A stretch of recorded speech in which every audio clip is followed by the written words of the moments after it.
Serius mas. Punya kita yang paling rame, Lampung. Seru.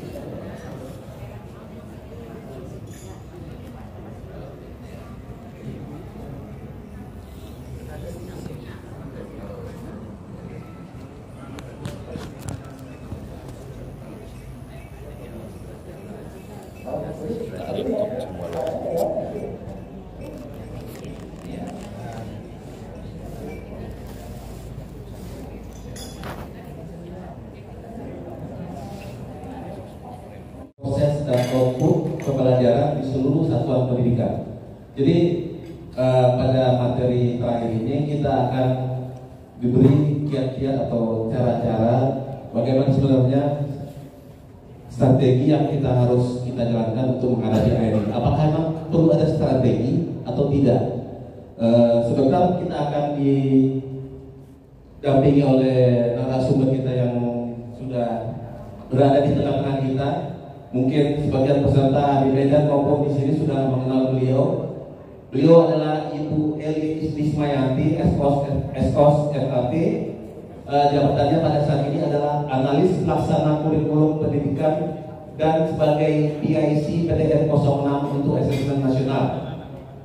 Beberapa pekerjaan di bidang pendidikan telah beliau lakukan. Yang terakhir adalah dia sebagai tim penyusun untuk pos AN 2023 dan Sulingar Foundation. Kemudian beliau juga terlibat dalam sebagai tim penyusun buku saku yang kita sebut dengan Adik Simba, dan yang kedua adalah buku FAQ AM yang disebut dengan soal yang sering ditanya mengenai AN 2023. Untuk selanjutnya kami perkenankan agar Ibu bersedia untuk memberikan materinya. Waktu dan tempat kami persilakan.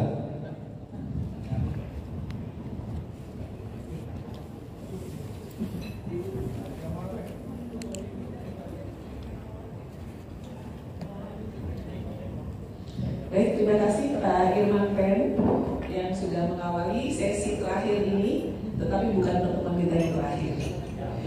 Ya. Baik, terima kasih Bapak Ibu. Tepuk tangan dulu dong, biar semangat Bapak Ibu. Baik, assalamualaikum warahmatullahi wabarakatuh. Selamat sore, salam sehat, salam sejahtera untuk kita semua. Juga Bapak Ibu yang ada di Medan yang sudah hadir di ruang meeting, bagi yang belum hadir mungkin bisa disegerakan, karena sangat disayangkan mengapa sering banyak pernyataan dari daerah mengatakan kurang terinformasi, kurang tahu. Karena pada saat kegiatan sosialisasi begini, ikutnya itu nggak utuh, ya, nggak potong-potong. Maka mengapa Bapak Ibu kami isolasi Bapak Ibu di hotel negara. Kalau di Blok M Bapak Ibu udah ngilang semua belanja itu ya. Apalagi di Mangga 2, udah habis. Datang pembukaan penutupan aja siapnya bolong, ya. Pulang-pulang tinggal laporan saja, tapi Bapak Ibu tidak punya kesempatan lebih optimal untuk berdiskusi. Juga Bapak Ibu yang di Medan, semoga karena ini di hotel area kita, lokasinya cukup strategis, mudah-mudahan yang perlu bergabung bisa segera bergabung, karena tentu kami tidak mungkin mengulang-ulang informasi yang sudah disampaikan, karena waktu kita juga terbatas.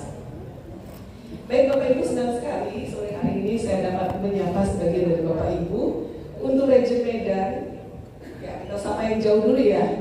Untuk Region Medan ini pesertanya dari Provinsi Aceh, dari Kepri, dari Riau, dari Sumut. Boleh saya dengar suaranya yang dari Provinsi Aceh, baik dari BPMP ataupun dari Dinas Pendidikan.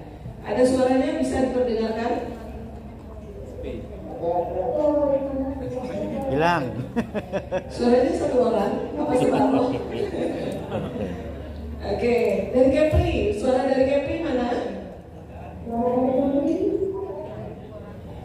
Ya, terima kasih. Suara Riau, mana suara Riau? Banyak. 2000 orang. Ya, suara Riau sepertinya masih belum terdengar ya. Dari Sumatera Utara, suara tuan rumah mana ini? Sepertinya suaranya hampir sama aja ya dari tadi ya. Jangan-jangan Mbak Eda senang jawabnya. Baik, terima kasih. Mudah-mudahan bisa disegerakan yang belum bergabung, karena kameranya memang cuma satu. Biasanya kita ada 2 kamera, satu stay, satunya mau ini muter. Tapi karena biasanya memang barang-barang seperti ini rawan untuk rusak, sehingga beberapa kamera kita banyak yang sudah rusak. Selanjutnya untuk Region Banten 1, saya ingin menyapa Bapak Ibu baik dari BPNP maupun Dinas Pendidikan dari Provinsi Sumatera Barat. Orang nolak. Ada rancak dana ya. Oke, terima kasih. Dari Provinsi Jambi. Luar biasa. Oh, ada ibunya. Saya baru tanya mana ibunya. Kok cuma setelah. Lampung yang Luar ramai. biasa, suaranya sangat bersemangat ya. Dari Sumatera Selatan. Waduh, mau pakai motito ya. Semoga ada lewat rempeng. Oke, dari Bengkulu. Kompak benar ya. Dari Bangka Belitung. Kok cuma satu meja Babel? Oh, memang sedikit ya. Oke, terima kasih Bapak Ibu. Dari Lampung. Luar biasa. Waduh. Ini sepertinya hadir semua ya, semua perwakilan provinsi yang untuk Banten satu ya. Tepuk tangan untuk Bapak Ibu. Wow, luar biasa. Baik Bapak Ibu, sebagaimana judul materi sesi kali ini, kalau dari kemarin siang hingga tadi, Bapak Ibu sudah diberikan atau disuguhkan dengan materi-materi terkait kebijakan asesmen nasional, kebijakan survei lingkungan belajar untuk guru dan kepala sekolah, mekanisme pendataan, kemudian pemanfaatan hasil AM. Sekarang kita akan bicara bagaimana strategi menghadapi asesmen nasional. Sebelumnya saya ingin tahu, menurut Bapak Ibu, strategi apa sih yang paling tepat untuk menghadapi AM? Nah, strateginya Pak, strateginya meningkatkan pembelajaran, kualitas pembelajaran di kelas seperti apa kira-kira Bapak? Bebas Pak, bebas berpendapat dan bebas punya pendapatan yang berbeda. Ya, ada yang ingin berpendapat lain, punya pendapat lain maksud saya? Kira-kira bagaimana strategi menghadapi AM? Kalau dulu UN kan soal istighosah bareng-bareng. Kemudian ada juga saking stresnya kesurupan massal gitu kan. Ada yang patungan untuk bayar guru bimbel. Ya, betul ya Pak ya. Ada yang apa namanya? Nah, kalau sekarang ini kan kita sudah berjalan 2 tahun, AM 2021, 2022, dan sebentar lagi kita akan masuki tahun ketiga 2023. Bapak Ibu di BPNP ataupun di dinas sudah punya bayangan bagaimana sih strategi meningkatkan hasil AM? Baik, kalau sudah ada semua, saya ingin langsung tutup aja nih kegiatan. Jadi kalau ada lagi masih. Baik Bapak Ibu, terima kasih ya. Ini kita akan bicara, tapi sebelumnya saya ingin mengawali dengan data. Semua kebijakan tadi sudah disampaikan, saya tidak akan mengulang, tetapi ada beberapa bagian saja yang mungkin sebagai bridging saya perlu meng-highlight agar nanti kaitannya bisa nyambung. Kalau biasanya Bapak Ibu sosialisasi fokus ke pos dan juknis saja. Menurut saya kalau hanya itu Bapak Ibu nggak perlu kami undang ke sini. Cukup kami kirim, kan materinya juga pos dan juknis juga kan sudah kita share. Bapak Ibu baca selesai. Tapi di sini kami ingin memberikan lebih, di mana kita punya ruang untuk berdiskusi, saling tukar pendapat, agar kita Bapak Ibu memiliki pengetahuan dan pemahaman yang cukup dari hulu terkait pentingnya kebijakan AM sampai bagaimana memanfaatkan dan strateginya. Sebelumnya saya ingin memastikan lagi, Bapak Ibu yang dari BPNP, PIC PDM 06 UPT, boleh angkat tangan? Yang PIC-nya? Sudah pernah join di Zoom pertemuan bulanan? Cuma berapa orang ya? Kita ada 6 provinsi di Banten, berarti harusnya ada 6 orang. 1, 2, 3, 4, 5, 6, baik. Yang dari PMO-nya? Dari PMO-nya 1, 2, 3, 4, 5. Satu lagi? Oh, bijak sekali Bapak ya. Betul Pak. Yang dari kabin atau mewakili kepala bidang, boleh angkat tangan? Ya, pasti lebih banyak karena setiap provinsi ada beberapa kabupaten kota. Baik, terima kasih Bapak Ibu. Karena di Medan nggak ditanya Bu. Iya, kalau di Medan angkat tangan juga saya nggak bisa lihat. Tapi kita berbaik sangka, insya Allah semua ada 4 provinsi dan mudah-mudahan semuanya bisa hadir dan semua kabupaten kota di provinsi itu pun hadir. Ya Bapak Ibu dari UPT, PIC-nya boleh angkat tangan? Ya, tidak terlihat. Ada ya? Baik, terima kasih. Yang dari PMO-nya? Kameranya diam soalnya. Yang dari kabin atau mewakili kabin? Baik, terima kasih.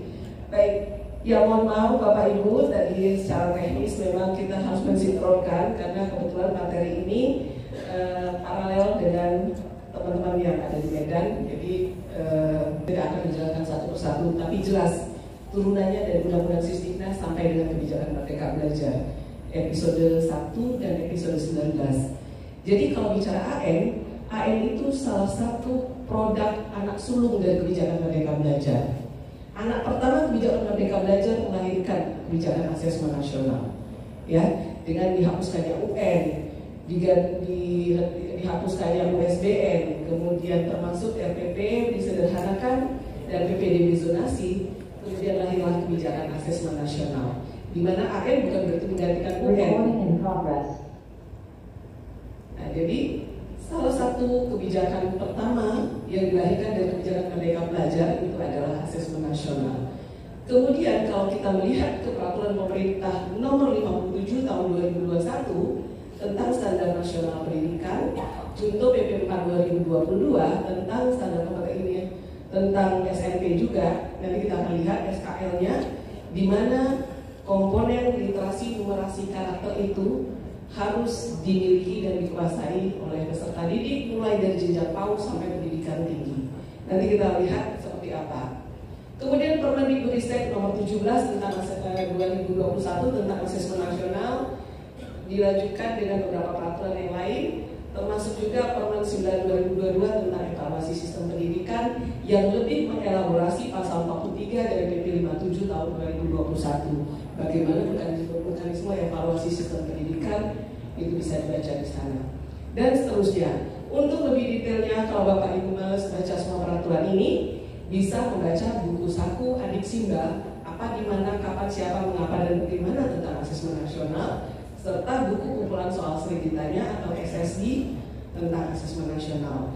Dan di sana Bapak Ibu, karena bukunya praktis, menarik, secara tampilan grafisnya juga, Bapak Ibu bisa membaca mengapa sih kita harus ada AN, bagaimana sih pelaksanaan AN dan seterusnya, bisa dibaca dari sana dulu. Kalau rasa penasarannya berlanjut, Bapak Ibu bisa mendalami dengan semua memahami semua isi regulasi tersebut dan seterusnya. Nah ini Bapak Ibu, di PP 4 itu tidak menggantikan keseluruhan pasal di PP 57.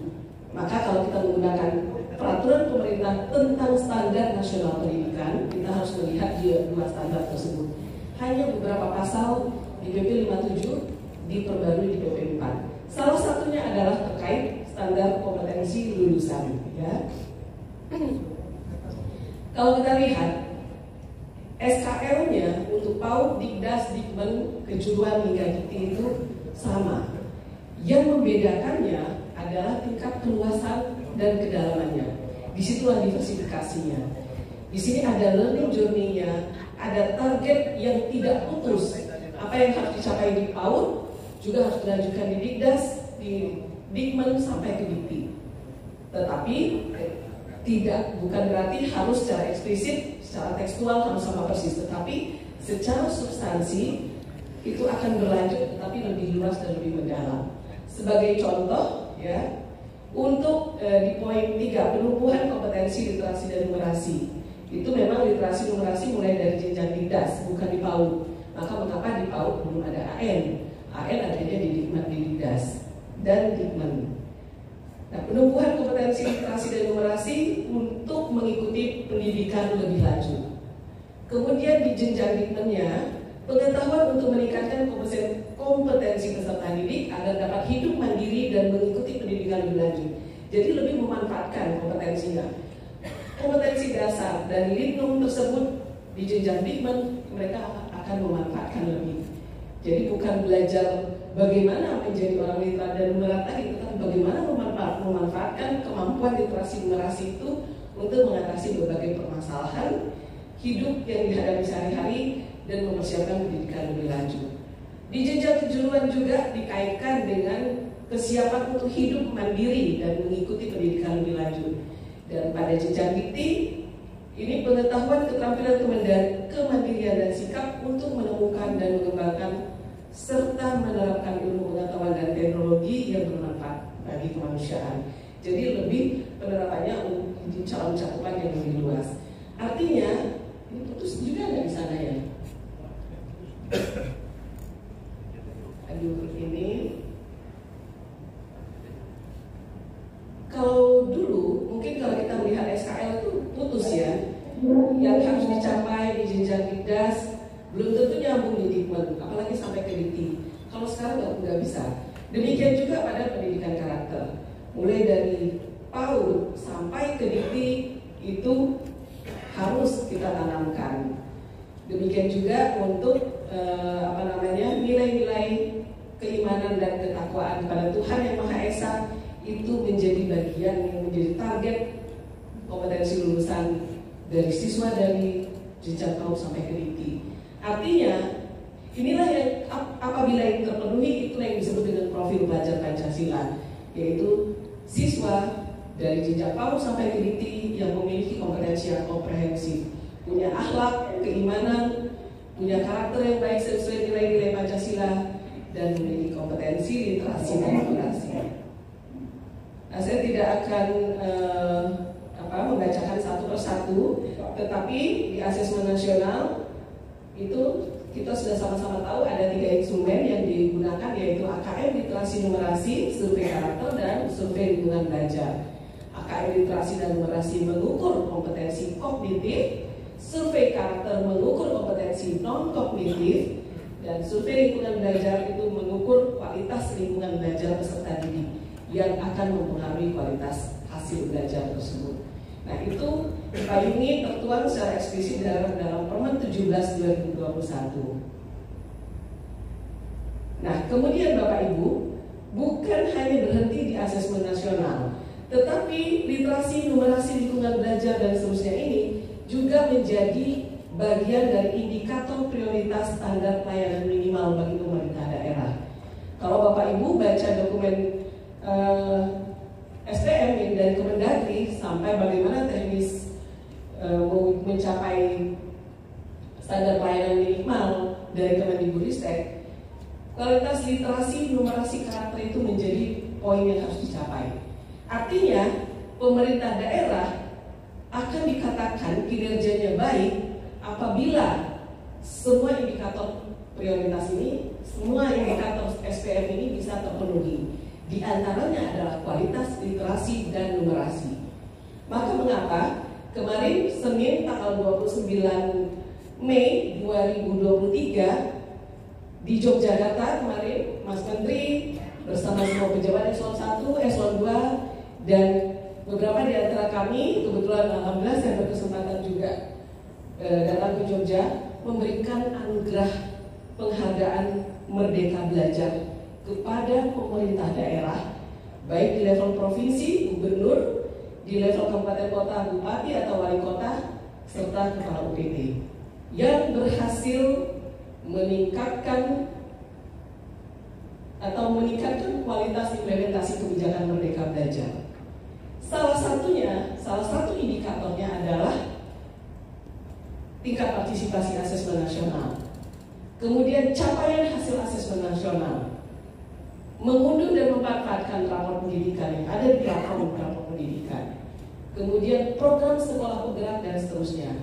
Nah, pemerintah daerah yang dapat menindaklanjuti semua kebijakan Merdeka Belajar tersebut, itu yang diapresiasi dan diberikan penghargaan. Saya nggak tahu nanti apakah jadi wacana, mungkin ada sesi momen di mana kepala negara, presiden akan memberikan penghargaan juga. Kemarin Mas Menteri, ya seperti itu. Dan itu sangat tepat menurut saya. Jadi kebijakan pemerintah sekarang tidak lagi parsial. Kalau dulu mungkin Mendagri punya target seperti ini, Kemendikbud punya target seperti ini. Kalau sekarang tidak, kita sudah bersinergi, ya. Bahkan termasuk akun-akun, maksudnya mata anggaran di atas itu sudah selaras dengan di Kemendagri. Ya, tidak usah bingung lagi. Ya, serba suku, nggak apa gitu. Pak Direktur tadi. Nah, ini tuh Yang kemarin, saya bukan direktur. Direktur. Sehingga waktu kami melakukan Bintek PBD tahun lalu, Sekdis, kita mengundang para Sekdis, mengatakan bahwa kalau dulu sekarang kami ini punya dua orang tua. Orang tua kandung kami adalah Kemendagri, orang tua angkat kami Mendikbud. Tapi sekarang kebijakan orang tua kandung dan orang tua angkat sudah sama. Dan saya candain lagi, kalau Bapak Ibu tidak menuruti kata orang tua angkat, sama aja Bapak Ibu menghargai pada orang tua kandung. Nah, apa kebijakannya? Antara lain capaian kompetensi literasi, numerasi, dan karakter. Selain akses, ya. Kalau dulu bicara akses saja, tapi kita bicara indikator-indikator yang lain yang harus dipenuhi. Sudah tampil?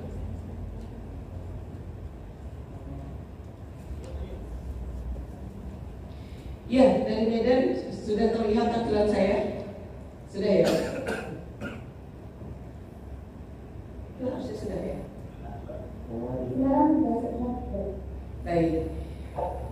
Ya, ini indikator prioritas untuk pendidikan dasar dan menengah yang juga merupakan bagian dari indikator capaian standar pelayanan minimal, yaitu kemampuan literasi, numerasi, indeks karakter, iklim keamanan sekolah, iklim kebinekaan dan kualitas pembelajaran. Dan ini juga yang menjadi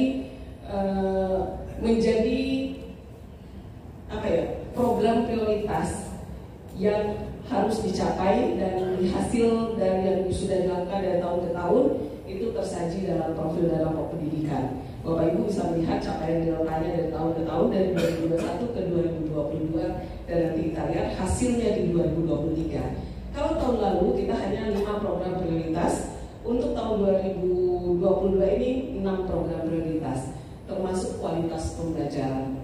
Kita akan sampai ke sana. Nah, ini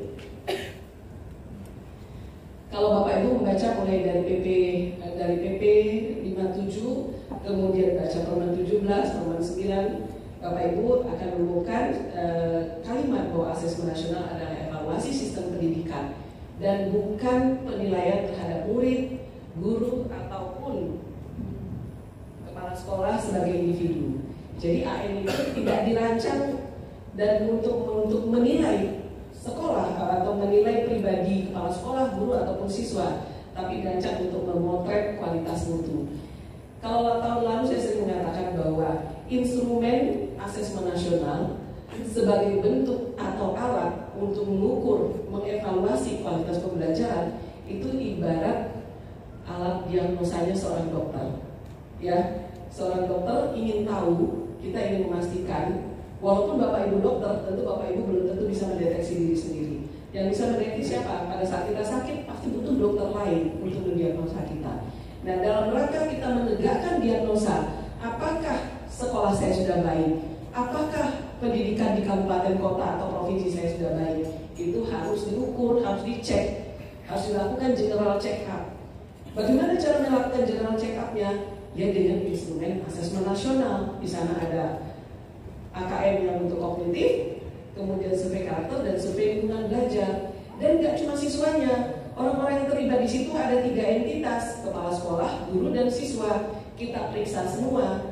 Nah, hasilnya itu disajikanlah dalam platform rapor pendidikan, dalam bentuk profil dan rapor pendidikan. Nah, itulah hasil labnya.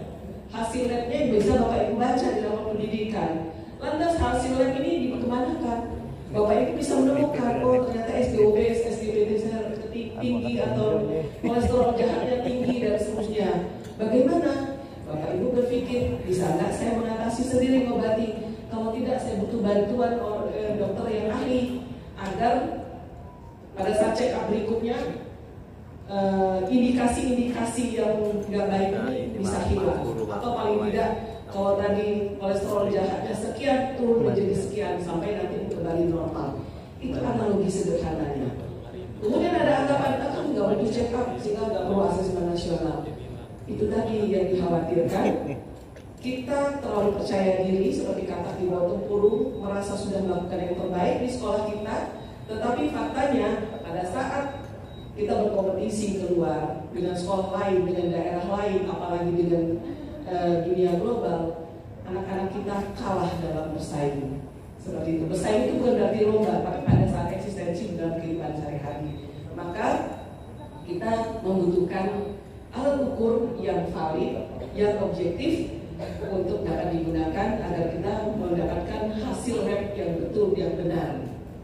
Kemudian kalau di sini konteksnya Bapak Ibu memanfaatkan hasil lab tersebut untuk memperbaiki perencanaan sekolah dan harapannya dari perencanaan yang berbasis data hasil AN tersebut, Bapak Ibu bisa melakukan atau memanfaatkan dana maupun yang non budgeter, program-program yang tidak berbiaya dapat dikembangkan agar hasil berikutnya, hasil AN berikutnya lebih baik. Jadi tujuannya adalah memperbaiki proses, ya. Ya, saya tidak akan membacakan karena saya pikir ini sudah sering kita bicarakan.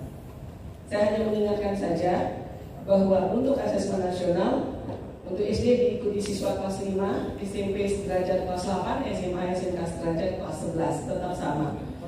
Masih ada yang bertanya, mengapa kelas 5, 8, 11, kenapa enggak 6, 9, 12? Masih ada yang bertanya seperti itu? Gak apa-apa Bapak Ibu. Cukup jelas atas 30 orang, cadangan 5 orang, SMP, SMA, SMK, dan sederajat itu 45 orang plus 5 orang. Lantas bagaimana Bu kalau siswanya sedikit? Ya, siswanya kurang dari 30 atau kurang dari 5 untuk kelas 5, 8 atau 11. Ya, kita ambil semua. Ya, populasi di kelas tersebut kita ambil semua.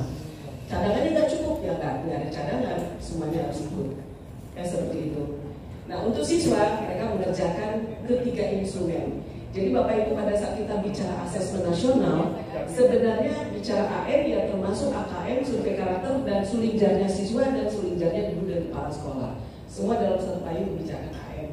Nah, bedanya kalau untuk sulinjarnya guru kepala sekolah, semua kepala sekolah dan semua guru yang ada di sekolah tersebut itu dijadikan wajib mengisi semua instrumen yang ada. Tidak disampling, artinya semua populasinya kita ambil. Ya mungkin tadi sudah disampaikan terkait bagaimana updating data. Sudah disampaikan ya tadi ya? Sudah ya? Sudah ya? Oke. Nah dari hasil tersebut kita dapat mendapatkan gambaran hasil belajar kognitif melalui AKM literasi membaca dan numerasi, serta hasil belajar sosial emosional melalui survei karakter, serta karakteristik input dan proses pembelajaran, di mana sulinjar ini diisi juga instrumennya oleh siswa, guru, dan kepala sekolah. Nah, mengapa guru dan kepala sekolah nggak ngisi AKM dan survei karakter? Karena mereka sebagai pihak yang memberikan intervensi di sana. Tetapi kalau lingkungan belajar ini memang dipengaruhi oleh semua entitas yang ada. Nah, faktanya tahun lalu ternyata yang menurut siswa lingkungan belajarnya belum baik, menurut guru udah bagus. Guru mengklaim bahwa itu sudah kondusif, siswa mengatakan belum. Guru mengatakan sudah memberdayakan siswa dalam pembelajaran, murid mengatakan belum. Nah ini artinya terjadi perbedaan antara persepsi guru dan persepsi siswa. Tapi sejatinya selinjarnya siswa dan guru itu tetap mengacu pada indikator yang sama, tetapi instrumennya berbeda. Siswa sebagai yang mendapatkan perlakuan, dia akan bicara X, misalnya guru yang melakukan akan bicara X plus Y, kepala sekolah yang membangun kebijakan akan bicara X, Y, Z, bisa jadi seperti itu. Misalnya ke siswa, apakah kamu pernah mengalami kekerasan fisik di sekolah misalnya? Bisa saja kekerasan fisiknya seperti apa. Kemudian kalau guru, apa yang dilakukan guru apabila ada siswa yang mengalami kekerasan fisik? Kepada kepala sekolah ditanya kebijakan apa yang dibuat oleh sekolah terkait kondisi-kondisi termasuk diantaranya kekerasan fisik. Jadi kita bicara indikator kekerasan fisik tetapi dari angle yang berbeda, sehingga itu bisa saling meng-cross-check, kita melakukan triangulasi. Ya, Bapak Ibu, ini saya hanya mengingatkan kembali bahwa komponen AKM di sini ada literasi dan numerasi, ada konten, ada proses kognitif, dan ada konteks. Kemudian bentuk soalnya pun beragam, ya. Pilihan ganda tunggal, pilihan ganda kompleks, menjodohkan, isian singkat, dan esai. Seperti itu. Kemudian hasil dari AKM itu ada kategori siswa, yang kategori yang jauh di bawah kompetensi minimum. Kalau di rapor pendidikan itu labelnya merah, itu artinya siswa ini perlu mendapatkan intervensi khusus. Kalau itu yang jauh, ya. Kemudian yang belum mencapai kompetensi minimum, artinya dia atau baru mencapai kompetensi minimum, itu masih di tingkat dasar. Kemudian yang sudah mencapai kompetensi minimum cakap dan jauh di atas kompetensi minimum, itu kategorinya mahir. Nah, kalau ini kita treatment, kita lakukan di kelas, treatmentnya pun harus demikian. Dulu sudah tahun lalu pernah kita sampaikan, asesmen nasional ini dilakukan oleh pemerintah pusat, pemerintah daerah, dan lembaga lain. Tetapi pemerintah daerah bukan berarti melakukan AM di tingkat daerah, ya. Silakan baca PP 57. Artinya pemerintah daerah melakukan analisis dari yang ada di profil dan rapor pendidikan. Sumbernya adalah hasil evaluasi yang dilakukan oleh pemerintah pusat. Kemudian di sekolah bisa melakukan AKM kelas, ya. Itu yang lebih ideal lagi. Soalnya seperti literasi numerasi bisa dilakukan AKM kelas, kemudian guru bisa mengidentifikasi dalam satu kelas ini berapa persen yang kategori yang perlu intervensi khusus, dasar, cakap, dan mahir. Kemudian bagaimana treatment kita kepada masing-masing kelompok siswa, ya harus disesuaikan. Bukan berarti yang mahir, ya udah dia udah mahir, udah canggih, biarin aja. Yang perlu intervensi khusus, cuma 1-2 orang siswa, tidak bisa. Meskipun satu siswa yang tertinggal harus kita layani. Nah, disinilah konteksnya, teaching at the right level. Kita memberikan pembelajaran sesuai dengan tingkat kemampuan siswa yang sudah mereka miliki. Siswa yang masih ketinggalan, kita berikan strategi dan pendekatan pembelajaran yang sesuai. Kemudian yang sudah mencapai seperti apa perlakuan kita, dan yang sebelum mencapai seperti apa. Maka guru bisa membuat untuk satu kegiatan pembelajaran dalam satu kali pertemuan bisa menggunakan beragam LK, bukan satu LK untuk semua siswa. Jadi seperti itu. Jadi untuk siswa yang mahir, LK-nya bisa lebih dilakukan jumping task, lebih menantang lagi tugasnya lebih. Yang belum, maka LK-nya disesuaikan. Selama ini kan kita kalau satu kali pertemuan, satu jalan aja, satu LK ya untuk semuanya. Ya, itu salah satunya. Nah, ini strategi kita untuk meningkatkan kualitas pendidikan melalui AN. Mungkin saya tidak perlu bicara banyak lagi tentang AN karena tadi sudah disampaikan, itu hanya bridging saja. Dan ini siklus AN. AN itu sendiri adalah proses pengumpulan data, di mana data ini tujuannya adalah untuk memperbaiki kualitas pembelajaran. Nah, setelah dapat data, maka data ini disajikan dalam platform rapor pendidikan. Di rapor itu kemudian identifikasi mana yang merah masih merah-merah, mana yang masih kuning, yang hijau, dan kalau yang 2021 masih 4 warna ya tadi, merah, kuning, hijau, biru. 2022 hanya 3 warna, merah, kuning, hijau. Skornya pun kalau yang sebelumnya 1-3, ini 0-100 ya. Nah, identifikasi mana terutama yang masih merah-merah dan kuning. Kemudian direfleksikan mengapa bisa terjadi seperti ini, dilihat sampai indikator level 2, kemudian benahi. Untuk membenahi nggak perlu pusing-pusing, rekomendasinya ada, tinggal tindak lanjuti rekomendasi tersebut. Tetapi bisa dikustomisasi oleh Bapak Ibu. Putus lagi ini internet ya. Kemudian dalam konteks benahi, susun perencanaan secara smart. Kemudian perencanaan tersebut dilaksanakan. Kalau tadi disinggung, perencanaan tidak harus betul, perencanaan benahinya dalam konteks penyusunan rencana tidak harus yang selalu berbasis anggaran.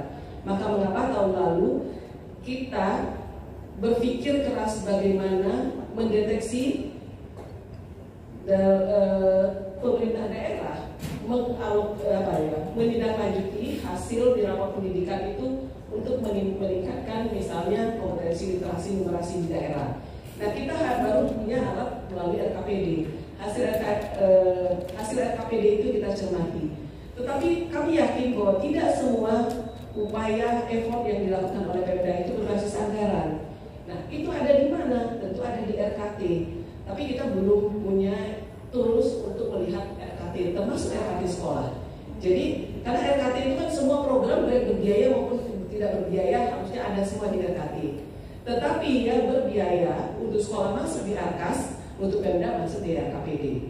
Nah, kita tidak mendorong bahwa untuk membenahi itu harus ada anggaran. Gak ada anggaran nggak bisa membenahi. Ya, tidak di situ orientasi kita. Ini putus terus.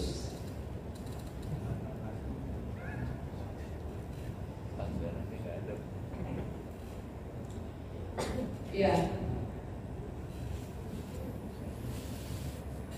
Kota 100% partisipasi AM di 2023 ini. Kalau yang lalu memang belum ada sosialisasi masih seperti ini. Dengan sosialisasi kami harapkan Bapak Ibu bisa lebih mendorong semua satuan pendidikan di wilayah kewenangan Bapak Ibu masing-masing untuk berpartisipasi di AM. Kalau ada kendala, dimitigasi apa kendalanya dan disiapkan alternatif-alternatif solusinya. Ya, dengan melakukan pemetaan baik geografi, sarpras dan sebagainya. Kemudian itu sukses secara kuantitas.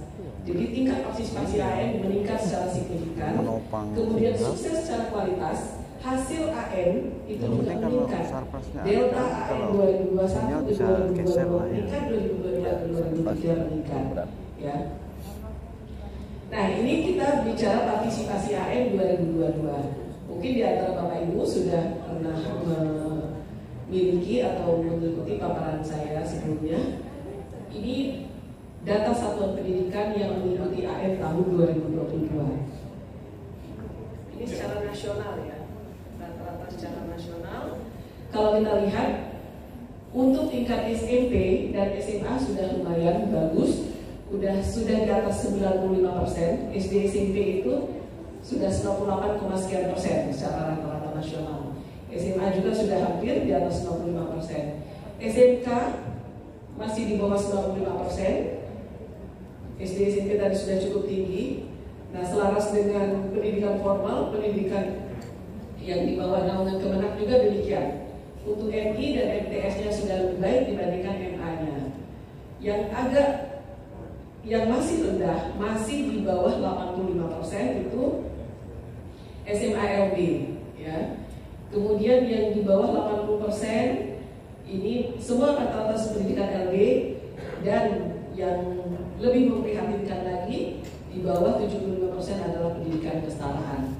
Nah, Bapak Ibu, kita tahu Bapak Ibu, kalau Bapak Ibu yang di UPT tanggung jawabnya ya untuk semua jenjang baik Dinas maupun Dikmen.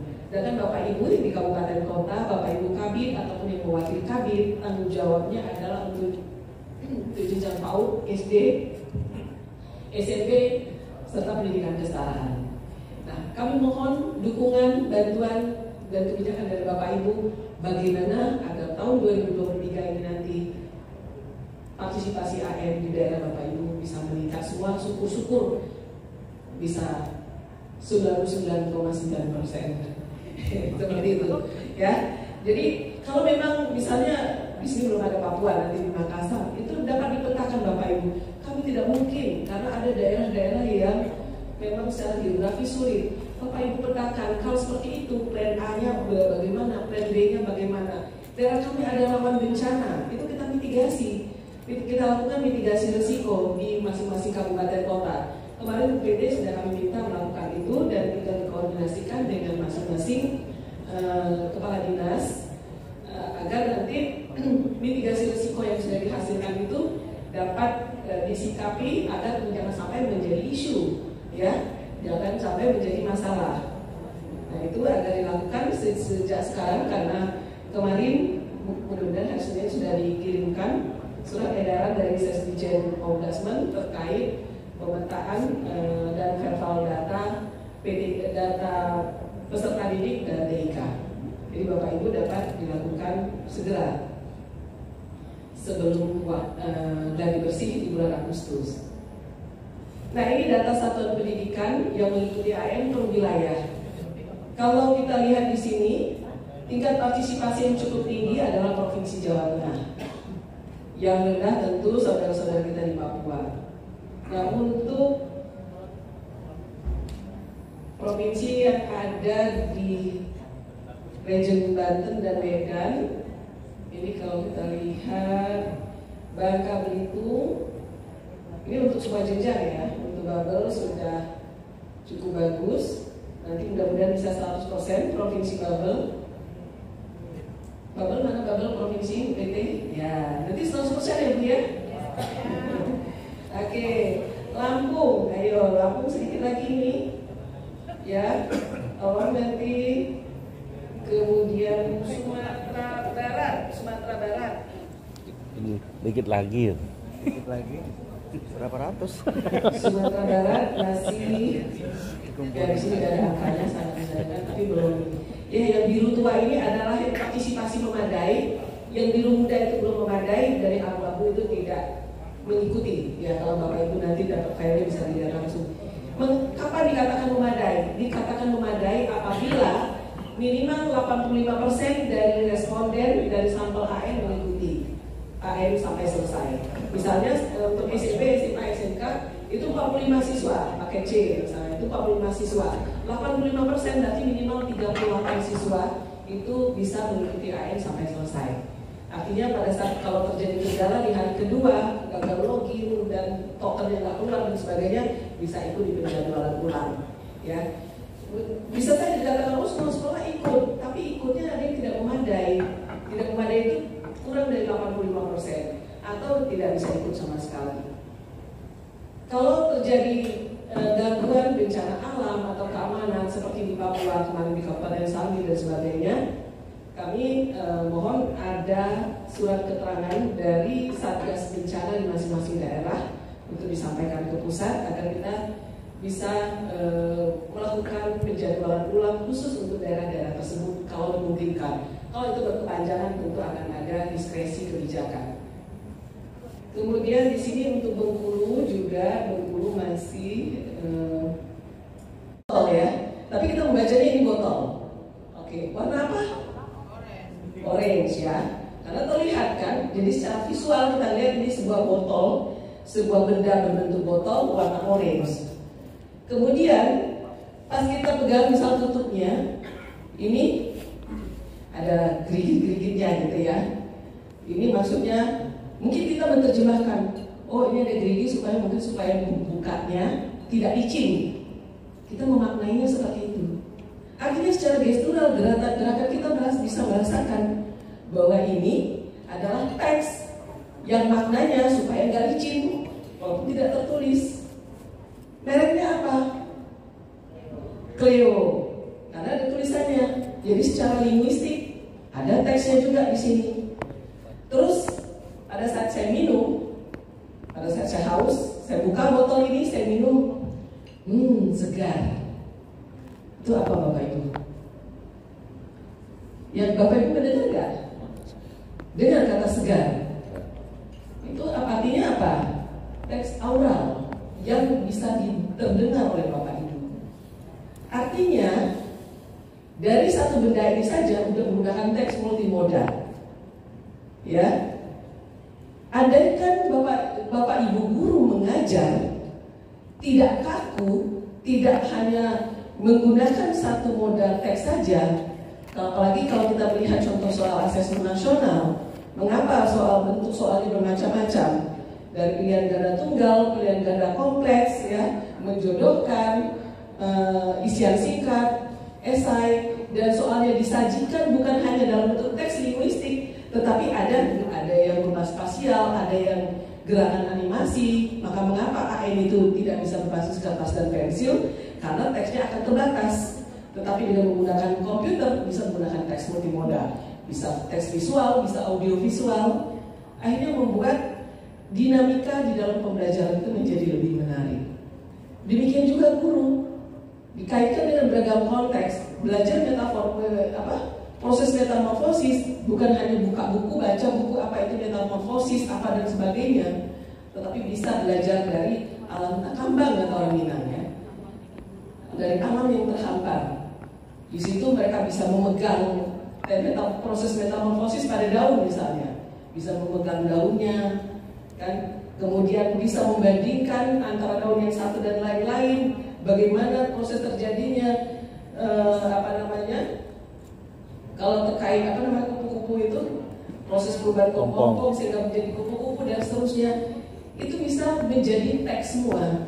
Jadi kalau di asesmen nasional yang diukur adalah teks informasi dan teks fiksi, bukan berarti harus berupa teks yang dibaca, tapi bisa yang didengar, yang dilihat, dirasakan, diraba, dan sebagainya. Nah, dari contoh saya tadi menunjukkan bahwa dari satu benda saja sudah menggunakan teks multimodal, ragam teks yang kita gunakan. Seperti itu.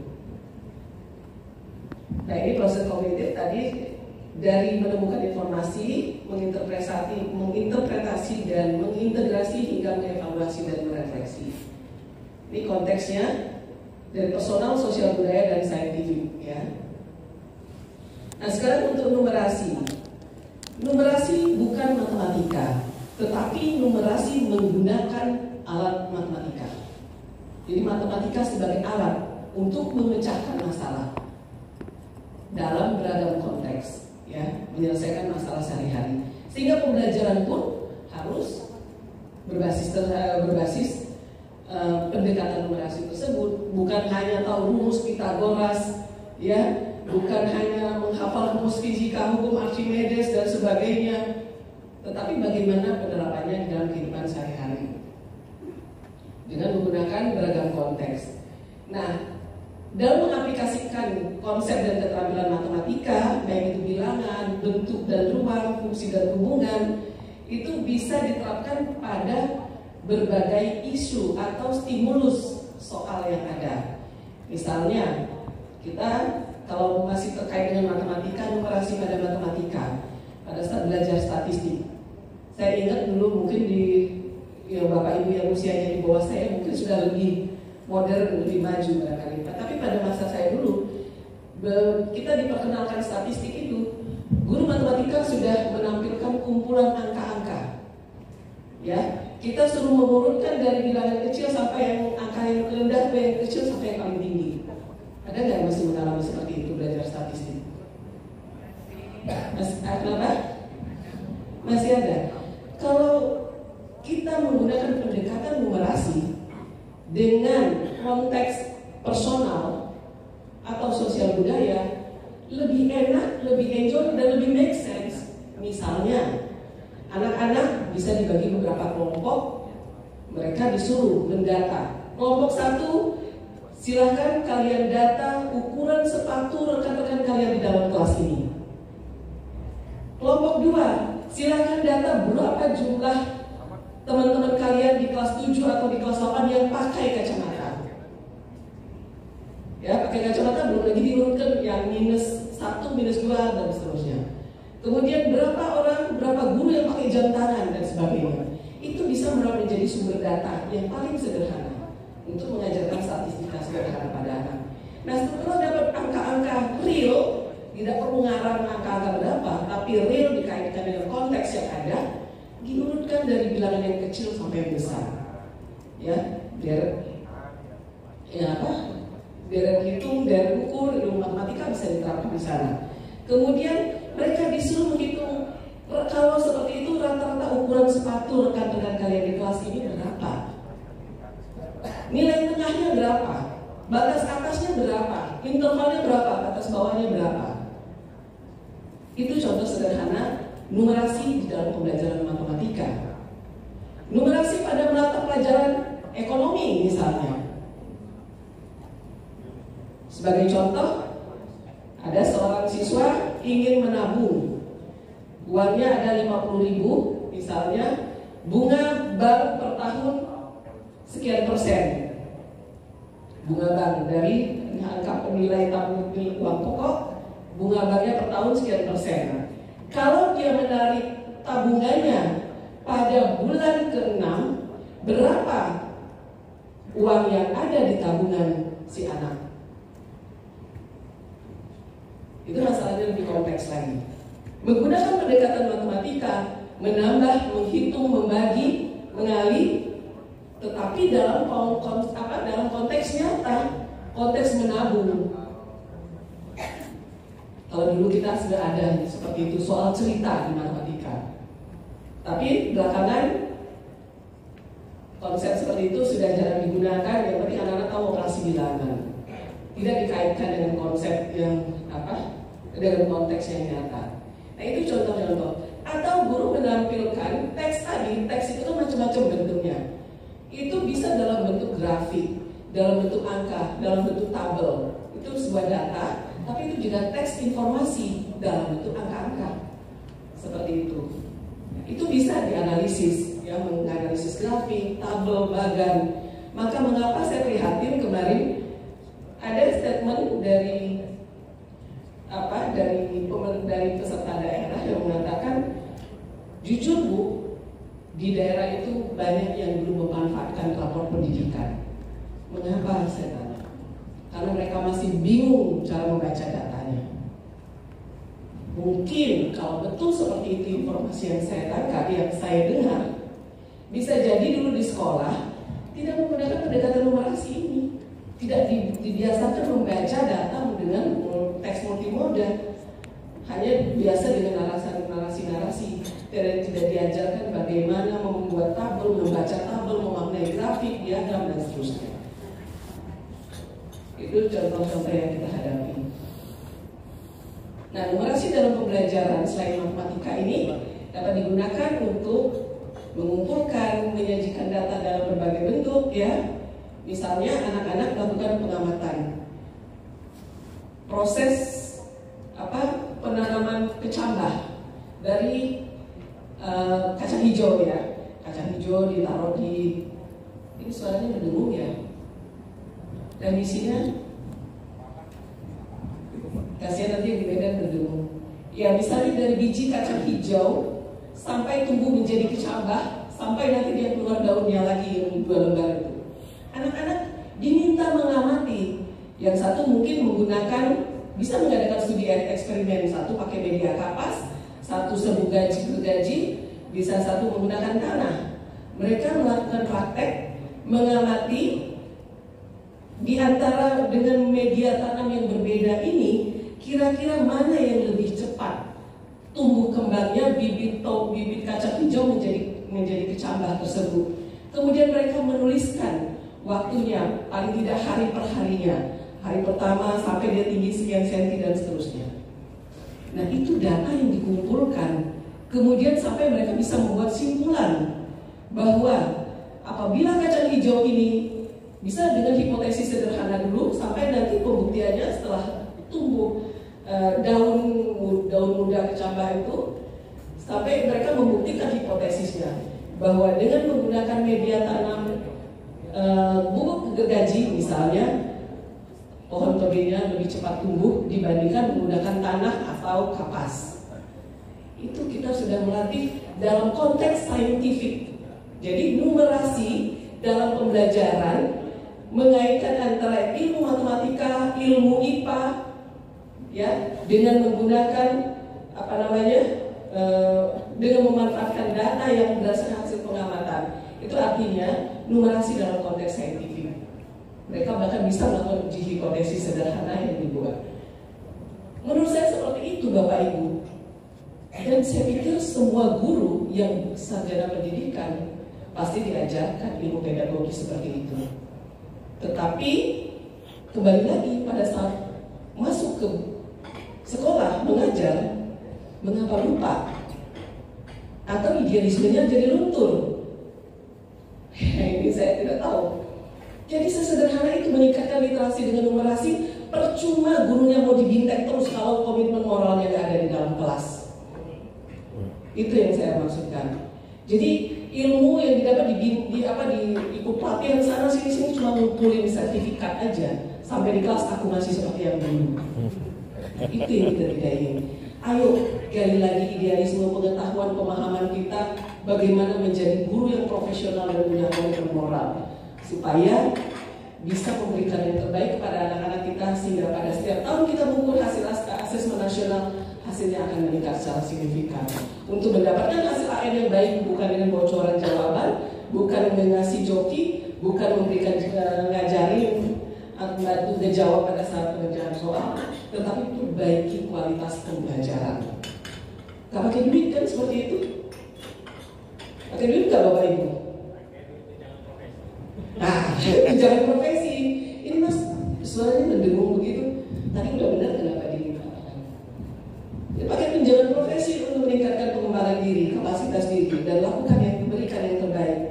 Padahal guru para pendidik itu ngomong insya Allah kalau benar orang yang duluan masuk surga, kata saya. Kenapa? Banyak amal jariah yang dia tanamkan kepada siswa-siswanya. Tetapi begitu kita zolim, tidak memberikan hak yang seharusnya, maka siap-siap menerima dosa jariah. Ya, nggak habis-habis itu dosa karena ngajarin nggak benar. Maaf ya Bapak Ibu, saya sengaja menggunakan ini supaya Bapak Ibu nggak bosan. Ya. Demikian juga untuk numerasi tadi sudah kita singgung ya. Jadi kita menggunakan alat matematika untuk memecahkan berbagai permasalahan.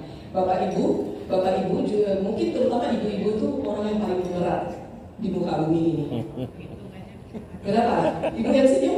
Ada lagi? Kira-kira tahu kenapa Bu? Kenapa? Apanya? Iya. Paling pintar, paling numerat. Kenapa?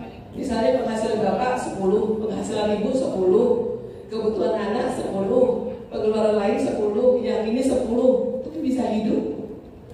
Jadi antara pemasukan dengan pengeluaran kadang-kadang seimbang, tapi luar biasa, sukses semua. Berarti numerat sekali kan hitung-hitungan ibu-ibu luar biasa itu.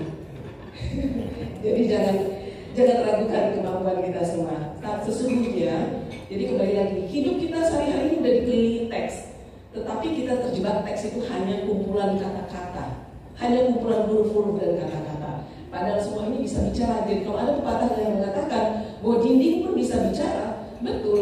Pepatah Minang mengatakan belajarlah dari alam tak kambang. Alam ini bicara semua, teks semua alam sekitar ini.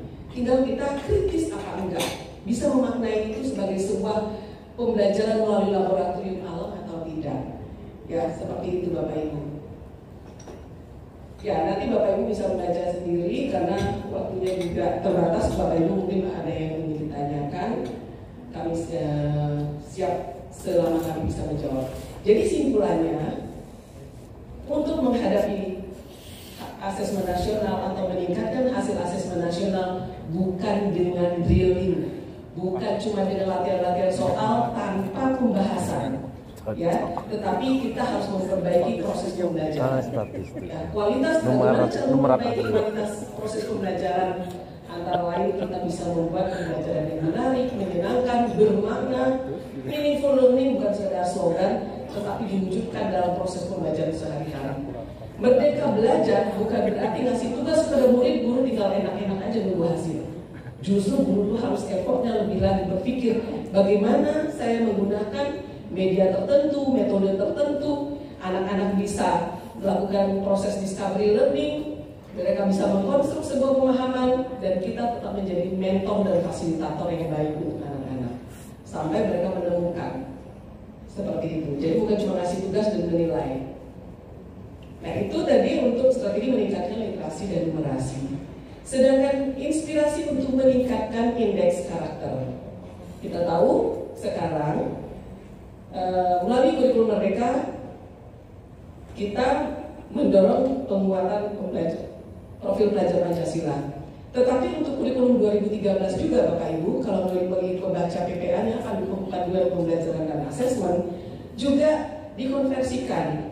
Kalau di K13 itu ada 2 sikap spiritual dan 6 atau 7 sikap sosial, itu pada saat pelaporan itu dikonversikan dengan 6 dimensi profil pelajar Pancasila. Dan sejalan dengan standar kompetensi lulusan yang juga diakomodir mulai dari PP 4 2022 sampai dengan Permendikbud tentang SKL, nilai-nilai keimanan ketakwaan itu menjadi poin pertama untuk dikatakan anak ini layak lulus atau naik kelas. Jadi memiliki keimanan ketakwaan yang terhadap Tuhan Yang Maha Esa, memiliki karakter sesuai dengan nilai-nilai Pancasila, serta memiliki kompetensi literasi dan numerasi. Komponen-komponen itu, kalau itu terpenuhi, maka anak ini bisa naik kelas atau lulus. Kalau ada yang belum terpenuhi, selesaikan dulu, bereskan dulu. Seperti itu. Jadi seperti yang saya katakan tadi, kalau belum tuntas, misalnya Bu, literasi numerasinya bagus, pedagogisnya bagus, tapi karakternya jelek, apakah boleh tidak naik kelas? Dilihat dulu tingkat keparahannya. Kalau memang parah sekali, tidak bisa selesai dibina dalam 1 semester dan dikhawatirkan mengganggu pada rekan-rekan berikut di tahun berikutnya, ya mungkin perlu. Atau sebaliknya, karakternya bagus, tapi ketuntasan pembelajaran untuk pada mapel sekian mapel itu masih banyak yang perlu dibenahi. Yang mungkin dengan semester pendek ataupun dengan remedial pembelajaran di tingkat berikutnya tidak akan selesai. Perlu lebih banyak diulang, maka itu yang harus diselesaikan. Jadi mirip pendekatan SKS. Makanya saya mengatakan dengan adanya kebijakan pendidikan sekarang sebenarnya SKS itu sudah tidak relevan lagi. Karena semua yang dilakukan sekarang adalah pendekatan SKS. SKS bukan akselerasi tapi Bapak Ibu. Nah ini 6 dimensi profil pelajar Pancasila yang kita utamakan dan terintegrasi dalam proses pembelajaran. Walaupun ada proyek pembelajaran P5 pada kurikulum Merdeka, tetapi sejatinya itu terkait proyeknya yang berdiri sendiri. Tetapi dalam proses pembelajaran sebenarnya kita bisa membangun anak untuk memiliki nilai-nilai pelajar Pancasila yang dimaksud. Mereka belajar kelompok, mereka mandiri, menemukan bertanggung jawab, kreatif, memberikan inspirasi atau memberikan tugas. Silahkan seperti cerita siswa yang di Jepang, anak satu kelas dibagi beberapa kelompok, gurunya hanya menyiapkan segumpal tanah liat. Silahkan mau diapakan. Nah, ada anak yang kreatif, dia coba mewujudkan segumpal tanah ini menjadi berbagai bentuk yang menarik. Ada anak yang dia lambat, dia bingung, teman-temannya udah jadi semua, dia bahkan menunggu, udah hampir nangis dan hampir menyerah. Gurunya mendekati, kenapa nak? Saya gagal terus membuat apapun dari tanah liat ini. Diminta temannya menawarkan diri, apa yang bisa saya bantu? Kata temannya dalam kelompok itu, saya tidak bisa membuat karya dari tanah ini. Mari saya bantu, yang lain berlomba-lomba bantu. Gurunya pun sambil menjadi fasilitator tetap mengawasi proses yang ada. Sampai pada akhirnya anak ini berhasil mewujudkan tanah ini menjadi sebuah bentuk, ya. Meskipun tidak sebagus teman yang lain, tetapi akhirnya upaya dia meskipun sudah hampir menyerah, tapi dia tidak sampai menyerah, sampai bisa mewujudkan sebuah benda yang meskipun tidak sebagus teman-teman yang lain, itu dia mendapatkan nilai yang bagus, apresiasi yang baik dari oleh gurunya maupun dari rekan-rekannya. Mengapa? Karena proses dan kegigihannya untuk bisa menciptakan karya dari sebuah tanah. Tidak dihargai hasilnya yang bagus, tapi proses yang dihargai. Nah, sekaligus saya mengingatkan di proyek P5 banyak daerah-daerah, mohon maaf, yang salah kaprah, terjebak dengan karya P5 anak-anak, dikumpulkan hasil bagus, lalu mengundang bupati atau wali kota, kepala dinas, semua, wah udah kayak, betul ya Pak ya, seremoninya luar biasa. Saya melihat dan menyaksikan sendiri, bahkan karya bagusnya tidak murni karya siswa. Pada saat sablonnya harus saya tanya, ini siswa sendiri Bu yang menyablon? Bukan Bu, sablonnya karena ini mau dihadiri Pak Wali, jadi kami bahkan keluar. Jahitannya rapi sekali. Ya, jahitannya kita minta tolong konveksi, tapi desainnya dari anak-anak. Coba seperti itu, euforianya pada bazarnya, pada ininya. Padahal itu mengkhianati diri sendiri. Kita bukan berarti outputnya harus bagus, tapi bukan karya anak, tapi prosesnya. Kalau kita mencontohkan ke sekolah yang di Jepang tadi, tanahnya jadi karya yang jelek itu tidak apa-apa, tapi murni karya anak yang dia gigih untuk menghasilkan sebuah karya. Mari Bapak Ibu Kepala Bidang atau yang mewakili kami, jangan sampai terjadi lagi. Kalau di daerah Bapak Ibu belum terjadi, mudah-mudahan tidak terjadi. Ya, pastikan di kebijakan pendidikan kita sekarang mengutamakan proses. Sama seperti asesmen nasional, mengapa yang diukur kelas 5, 8, 11 bukan 6, 9, 12? Karena yang diukur adalah proses, bukan input ataupun output, tapi proses. Karena proses yang baik tidak akan mengkhianati hasil. Hasil yang bagus belum tentu dari proses yang baik, bisa jadi instan. Setuju nggak begitu Bapak Ibu? Proses yang baik tidak akan mengkhianati hasil. Kalaupun ada hal-hal yang belum tercapai, tapi insya Allah tidak akan terlalu signifikan. Mari perbaiki proses. Ya, saya tidak akan menjelaskan satu persatu dari 6 profil belajar Pancasila, tetapi kebijakan yang diusung melalui nilai-nilai Pancasila, melalui dimensi-dimensi yang dituangkan, melalui dimensi yang dijabarkan lebih lanjut dalam subdimensi dan indikator, ini diharapkan dapat menjadikan siswa kita tidak hanya literat dan numerat, artinya punya kompetensi kognitif baik, tetapi akhlaknya, sikapnya, karakternya juga baik. Nah, kalau kita sudah mendorong belajarnya udah bagus, karakternya bagus, lingkungannya juga harus kondusif. Nah, bagaimana menjadikan lingkungan kondusif? Bisa memitigasi terjadinya kekerasan, baik kekerasan fisik, kekerasan mental, kekerasan seksual, ya, dan hal-hal lainnya. Nah, kita harus memastikan lingkungan sekolah itu aman, nyaman, dan menyenangkan. Seperti apa kira-kira? Kita harus melakukan optimalisasi pengelolaan sarana prasarana di sekolah, ya.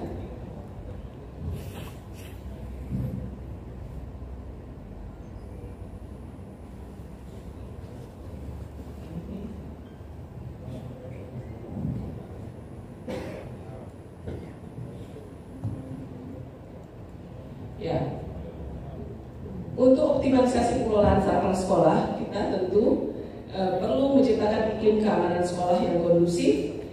Yang kondusif itu seperti apa? Tidak terjadi pelecehan seksual antara lain, tidak ada perundungan baik secara fisik maupun verbal, tidak ada kekerasan atau hukuman fisik, tidak ada kejadian narkoba, penyalahgunaan narkoba, kemudian kesejahteraan psikologis siswa dan guru juga terjamin.